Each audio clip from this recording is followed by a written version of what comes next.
Magandang araw mga kaibigan. Bigyan natin ng reaction, opinion ngayon itong post ng ang balita ngayon. Pahayag ito ni Auntie Claire Castro tungkol sa rally ng Iglesia ni Cristo. Palasyo, kitang-kita ang suporta ng INC kay Marcos Jr. Wow! Binaliktad na. Mariing itinanggi ng Malacanang ang mga haka-hakang lumalamig ang relasyon ng Iglesia ni Cristo kay Marcos Jr. sa gitna ng malalaking rally ng grupo na nananawagan ng transparency at laban sa korupsyon. Ayon kay Palace Press Officer Yusek Claire Castro, malinaw na nananatili ang positibong ugnayan sa pagitan ng INC at ng administrasyon.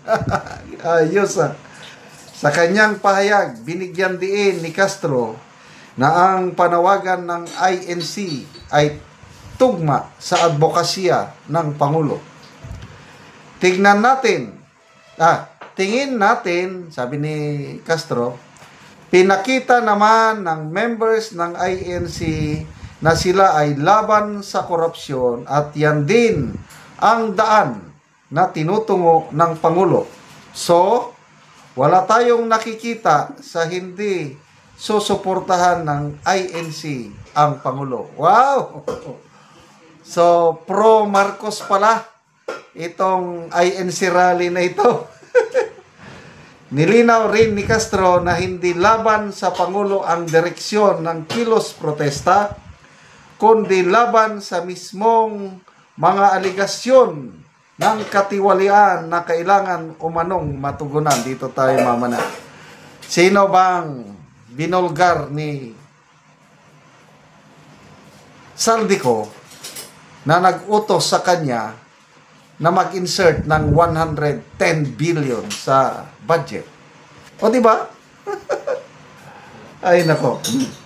Walang namamagitan na anumang negatibo dahil hindi naman sa Pangulo ang direksyon ng kanilang rally kung hindi sa korupsyon mismo. Sino ba ang dahilan ng korupsyon? Yun ang tanong, Auntie Claire. Kanina, sa speech ni Senator Marcoleta, tinutulig sa niyang pangako, tinutulig sa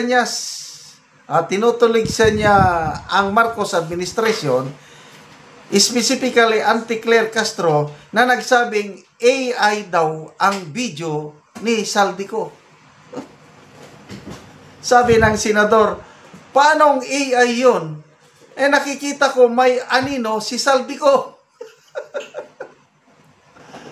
Paano AI yun na unang inilabas sa official page ni Saldico? Very clear. Tinutulig sa kayo, Auntie Claire. Huwag mong ituwis ang katotohanan.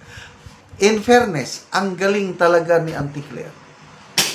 Kaya mananatili siyang spokesperson ng Malacanang hanggang sa termino nila sa 2028. Dahil ang galing niyang magdepensa kay Pangulong Marcos Jr. na noong hindi pa siya Yusek, grabe ang batikos niya kay Marcos Jr. Paano na ngayon ma-reconcile? Yung dati niyang binabatikos, siya na ngayon ang tagapagtanggol. Wow naman! Tingnan natin. So ito, ang ganda naman. Kitang-kita ang pagsuporta ng INC kay Marcos Jr. Okay, 12,000 people who reacted. Tingnan natin 11,000 ang tumatawa kay Auntie Claire. 252 ang galit. 804 lang ang nag-like. Mga trolls pa karamihan dito. Basa tayo sa mga comments. Jack Kayat, the only counter-attack of Auntie Claire is to flip the script. No other else. Ed Ab, assumption and illusion of Auntie Claire when you say nothing at all. Idor Ayudib. Mayroon bonus kay Marcos Jr. Yan, magaling mag-twist si Auntie Claire. So, Queen of Twist. Twister Queen. FR na Maserati in your dreams, Ante. Remar Salindo. Na, pautok na si Castro. Grabe, bagaog nawong. Yod, pakaulaw naman taon. Angelita Pilarion, may magrally kaya kung matino ang president? Madam Claire Castro, correct. Kung maganda sana ang pamumuno ng Pangulo, wala itong rally. Kung maganda sana ang pamumuno niya, hindi na bungkag, hindi nahati ang unity. But dahil weak ang Pangulo mo, pinabayaan niya ang korupsyon, kaya nagkakaganito tayo. Again, sino yung inaakusahan ni Saldico na binigyan niya ng 25 billion? Ang Pangulo, sinasabi niya. Yung